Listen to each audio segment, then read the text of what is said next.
Kol omer kra, va'amar ma'akra.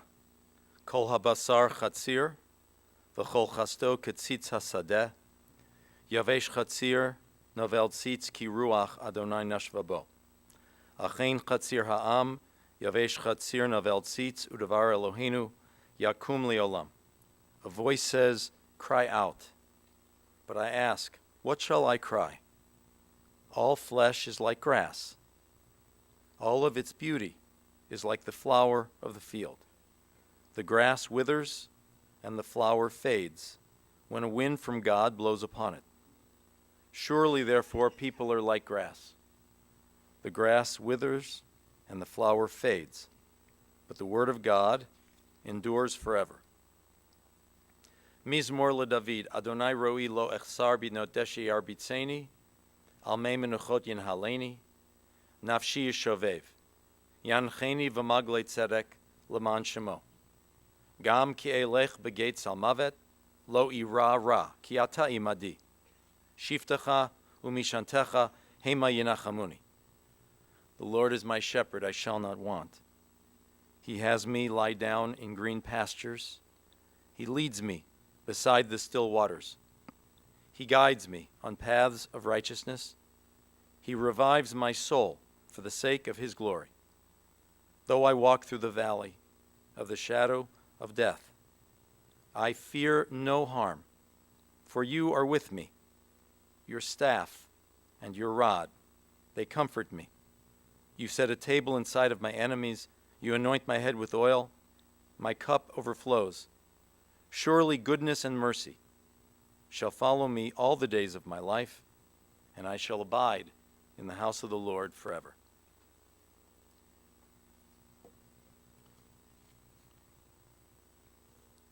Your father was as organized a man as there could be. He had an agenda for every day. He had a list of what should be done every day, that day and the next day. Organized, he wanted to have control over his day, and he wanted to have control over his life. So what does an organized person like that do? What does a person who craves control do when the world he lives in becomes completely disorganized and chaotic and definitely out of his control? When the order of your life gets taken away from you, what do? The Nazis entered Poland when your dad was in the year leading up to what would have been a bar mitzvah. The worries of a 12-year-old or the worries of a 13-year-old, at least the ones I know, are who should I invite to my bar mitzvah? And will I be able to learn my part for my bar mitzvah? Or where will we have the party? The great dilemma in the life of a 16-year-old is, when will I get my driver's license and when will I shave? For your father, the questions, the issues during those years were very, very different. The death of an older brother, coming home one day and your mother and sister are gone, forced into slave labor, the loss of everything you thought was stable, home, property, dignity, scrounging for food in the destroyed buildings as the Germans burned Warsaw to the ground, escaping the ghetto through the sewer system, living in hiding for 2 years across the street from Gestapo headquarters. Welcome to the adolescence of your father. It was a world of nightmare. Nothing of his life could be depended on. Nothing of his prior life could be relied on. The family had been comfortable in the pre-Nazi period, successful in business, secure. Your father had gone to summer camp and enjoyed it. He was planning for a real future that would be within his reach. But what is real and what is illusion? You said it was difficult for your father to trust, that people had to earn his trust. Well, exactly. How can you trust in a world that becomes a nightmare? What he did trust were the qualities I know that he saw in his father. He loved his father. He respected his father. He endured much of the hiding from the Nazis with his father. At one point, I know he needed to be separated from his father because his father was ill. But he journeyed on and at the same time left notes for his father all along the journey. He learned from his father that you have to use your brains. You have to be clever. You have to be wise. He saw in his father's wisdom and in his father's intuitiveness the qualities that saved them more than once. To think out of the box. While still in Poland, I know you told me the Nazis would give instructions to the Jews, telling the Jews what would be the right decision for the Jews to make, and your grandfather would always do the opposite of what the Nazis were saying.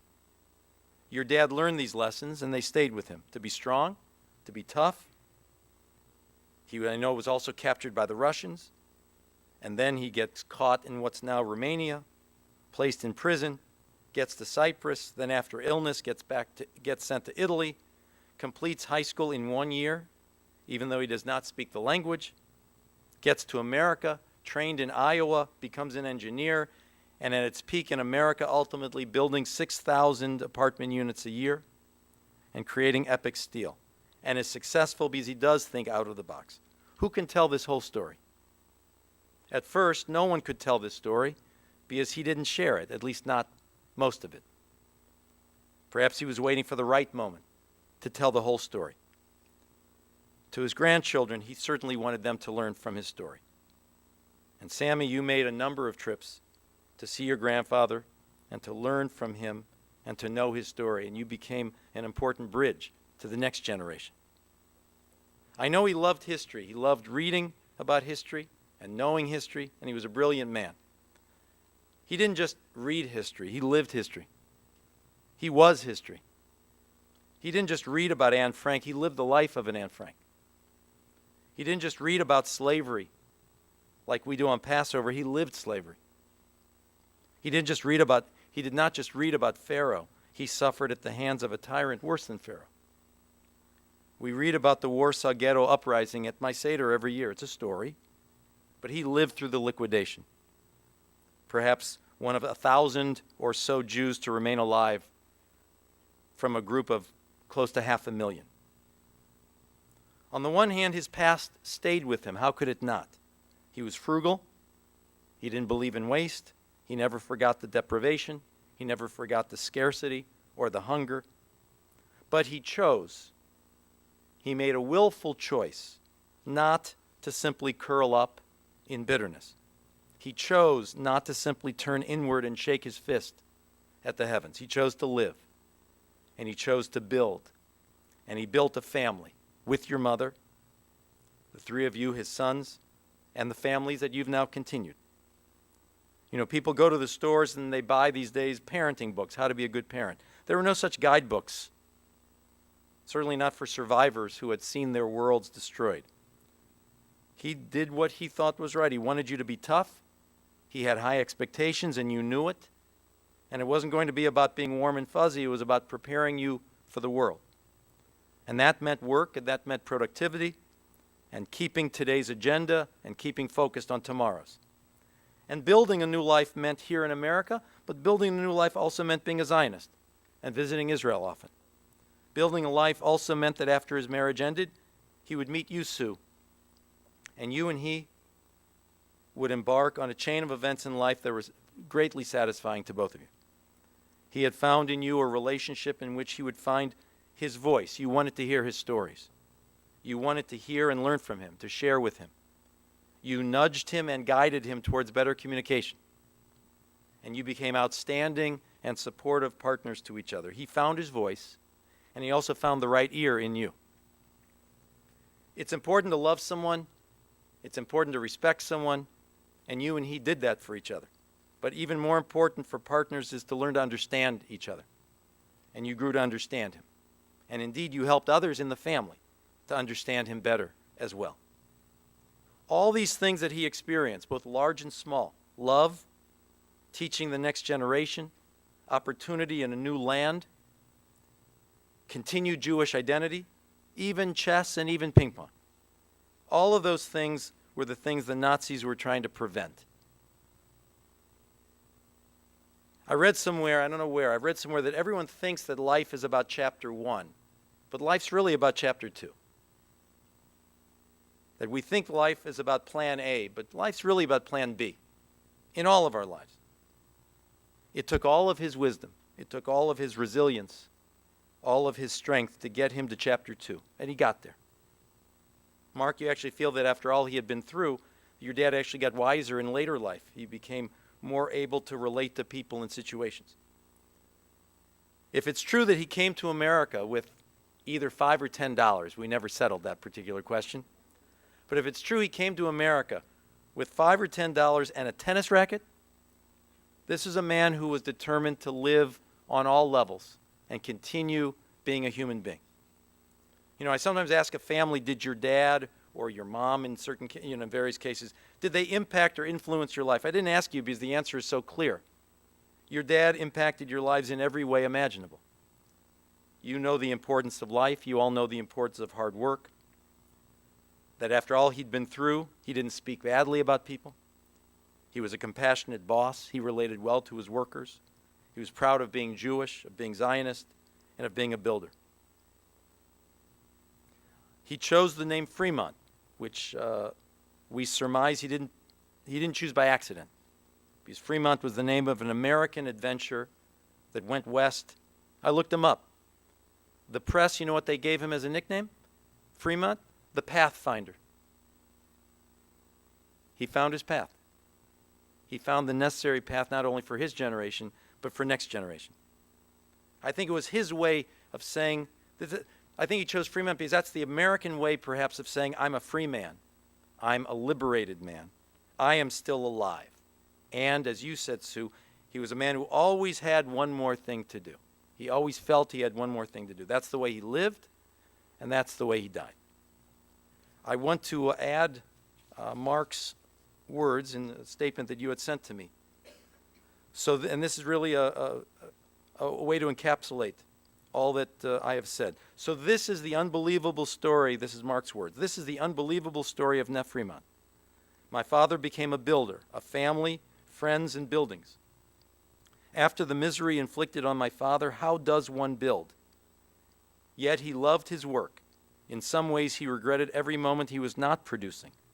Building is difficult. It requires dealing with forces of nature, all kinds of regulations, materials, and people.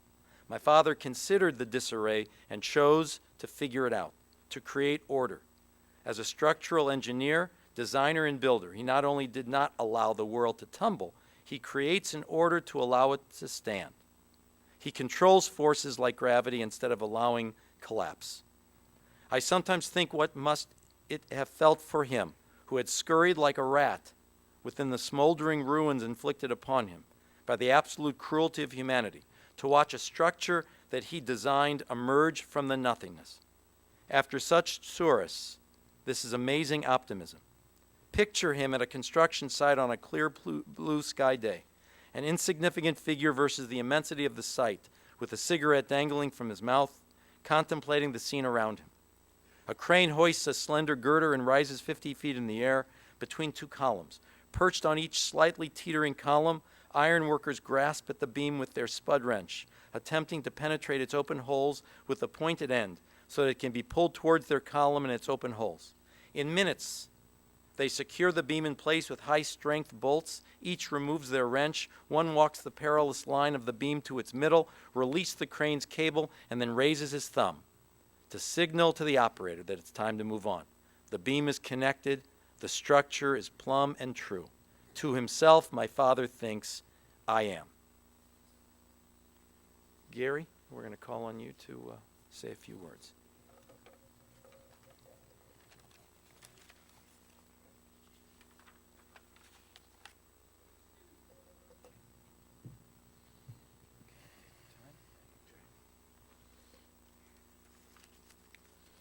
I want to thank you all for coming.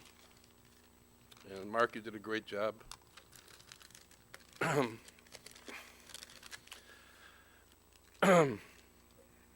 kind of hard for me.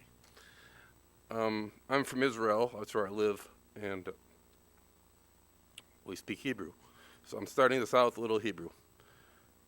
Baruch Dayan Ha'emet, which means blessed is the true judge. Baruch Hashem. Today I survived myself and my dear brothers vicariously through the miracle of our Father from the terrors of the Holocaust. Hashem has blessed my family with ample sustenance, provided by my father's diligent strength and hard work. Our father died at 91 years old, loved and honored. 2 days ago, on Tuesday, my brother Mark shocked me. Your father died this morning.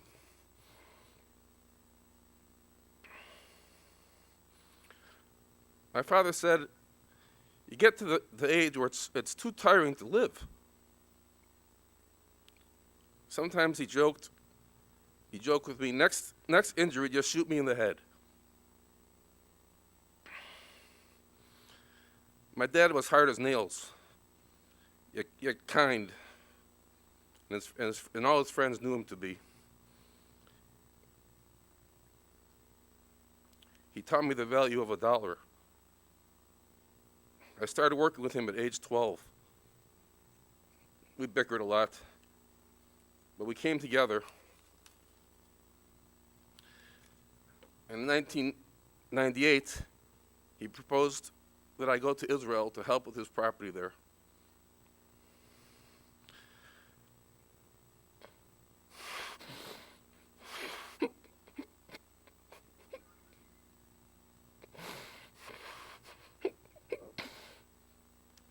It was a miracle that I lived vicariously through his dreams of going to Zion. Now I live in Israel, and I take care of his building.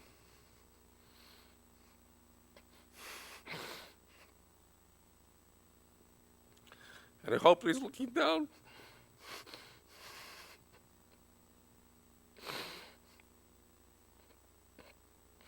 But all of us who love him. And he's smiling. Abba ni mekagea. Dad, I miss you. I love you.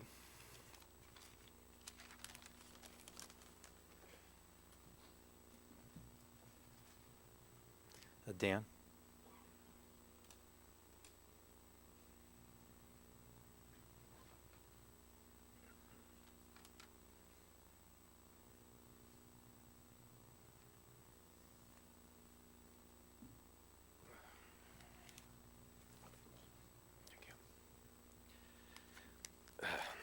That was beautiful, Gary and Mark. Dad, you are truly a survivor in many ways. First, the Holocaust, where your life story is right out of a book. Then your serious stomach illness, which hospitalized you for months after the Holocaust ended. Then you survived a heart attack in your mid-50s when you were smoking a pack a day and dealing with the stresses of running 2 companies. Later, you endured 2 heart bypasses in your 60s, and most recently, the loss use of your kidneys, which you had to go to dialysis 3 times a week. Yet you always had the will to survive, to move forward. You were, to say the least, persistent in being successful in whatever you put your mind to. You succeeded in being a wonderful son to your dad, who you have a special bond with. Basis, a wonderful grandfather, a loving life companion with Sue, as well as a good friend to many people. You succeeded in helping to defeat Hitler's plan to exterminate the Jews in the Holocaust, and later in raising a family that appreciates the concept of continuity, the homeland of Israel, and shares in your Zionist ideals. You succeeded in completing your high school education in Italy, your college education in the U.S., when you arrived in both locations not even speaking their native tongue. I personally can appreciate your accomplishment of earning your engineering degree at the University of Iowa State, based on my own experience of earning a degree in engineering without the added challenge of learning a new language. You succeeded in creating an architectural and engineering design firm, helping to design many apartment buildings which would help become part of the architectural landscapes of Northeast Ohio. You then went ahead and succeeded in starting a second successful company which would help fabricate the structural and miscellaneous steel that would often help bring your designs to life. I can remember as a child being so impressed when you would point to the structures you helped design and build. They were magnificent and stood so tall, ascending into the sky. You succeeded in teaching your sons by example the virtues of being honest, hardworking, concerned, and attentive to your family, friends, employees, and customers. Your reputation was built and maintained largely through your integrity. You created the bar to which we now appreciate the challenge to continue reaching for. You succeeded in your love with your companion of the past 31 years. It seemed almost effortless that Sue and you coexisted with such understanding and care for each other. I cannot recall witnessing an argument or fight between you two. When I would ask for the secret for this relationship, you represented it was about respecting and listening to each other. You succeeded in connecting with so many people that you truly cared about. You had the ability to discuss a variety of things with authority, such as current events, religion, world history, and politics. Of course, politics got a little risky since you were such a staunch Republican who wasn't shy to express how you felt about Obama and the Clintons. Most importantly, you succeeded in creating some wonderful memories. I will always remember you letting me drive your car at age 6 at vacant parking lots. You allowing me to ride on the overhead cranes at Epic Steel at age 9, which I have to believe is an OSHA violation. You spoiling us by always bringing home cases of the most prime cut steaks from your customer W&W Meats. You spending evenings assisting me with math homework after you came home exhausted from a long day at work. You coming over on Sundays to enjoy lunch and ping pong. You joining our family most recently each Friday night for Shabbos dinner, and how your face would light up when Emmy would run into your arms. I want to thank you for creating these memories, for being such a great example, such a great mentor, and such a great father.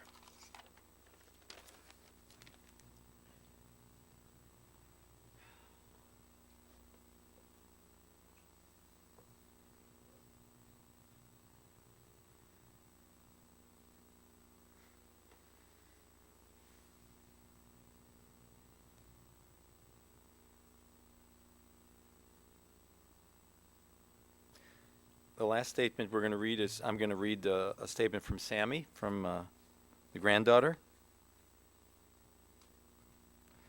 My grandfather was not just a man, a grandfather, a survivor, a father. He was my Zadie. No eulogy or shiva can envelop who he was. He was a man of not just 1,000 stories, but of 1,000,000 lessons. Each Sunday discussion I was lucky enough to have taught me not just a new detail about who he was, but a deeper understanding of who I had to be. His unique accent, although often difficult to understand, and his crazy eyebrows, of which luckily slowly weakened through the generations, made him the most unique man I had and ever will meet. I will say that even if it took until the end to really ever feel comfortably close to him, his stories, his talks with me taught me more than any historian, psychologist, parent, person could ever teach me.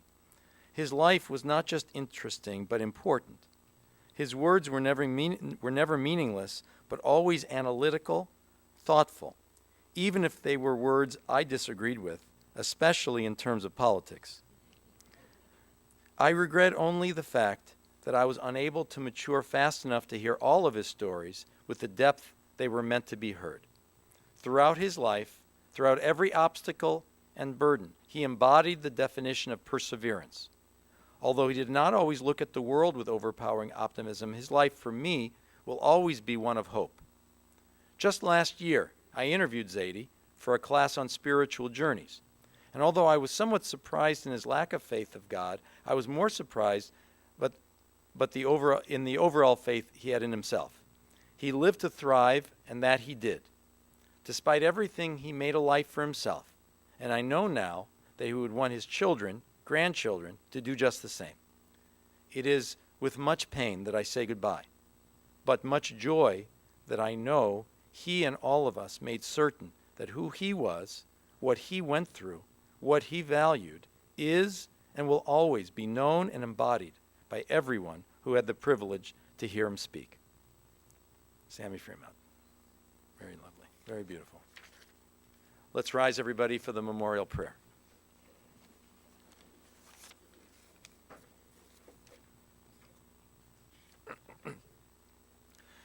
El Molei Rachamim, Shochen Bamromim, Hametzei Menucha Nechona, tachat kanfei hashchina, b'malot kedoshim utehorim, kezohar rakia mazhirim, et nishmat Naftali ben Asher v'chaya Hinda, shehalach l'olamo, began Eden tehei menuchato, ana bal harachamim hastirehu, beseter kenafecha leolamim, utzror bitzrachem et nishmato, Adonai hu nachalato, v'yanuach b'shalom amishkavo, v'nomar amen. May we remember all of the worthy and the righteous deeds that he performed while in the land of the living. May his soul be bound up in the bonds of eternal life. God is now his portion. May he rest in peace. And we all say amen. Let's be seated, everyone.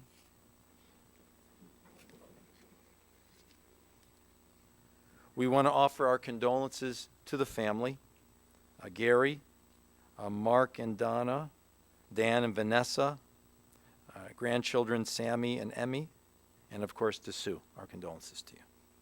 The family will be receiving for the Shiva visitation at the home of Mr. and Mrs. Dan Fremont on Washington Boulevard in University Heights. The address is 14395. 14395 Washington Boulevard in University Heights. After the full service today, and including burial service, which will immediately follow, but after the burial service, they will begin receiving visitors for Shiva until 8 p.m. tonight, tomorrow from 10 a.m. to 3 p.m., Sunday from 2 to 4 and 7 to 9 p.m. We want to ask that everyone remain in their seats for just a moment as we arrange the processional, which will take us to Hillcrest Memorial Park. The pallbearers, however, should now come forward.